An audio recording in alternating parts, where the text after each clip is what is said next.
Hindi kulang ang supply. Yan ang sinabi ni Presidente. Hindi nagkukulang ang supply ng pagkain sa bansa. Totoo naman po yung Mr. President. Wala naman debate dyan eh. Pati dun sa langis. Wala naman tayong debate. Meron pa, may tumutulo pa eh. Pag napakarga ka, may tumutulo pa eh.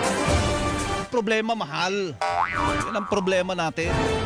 At kahit paano mga kapuso, yung sinasabi na kakulangan, nararamdaman yan sa pag-angat ng presyo na kahit anong produkto mga kapuso.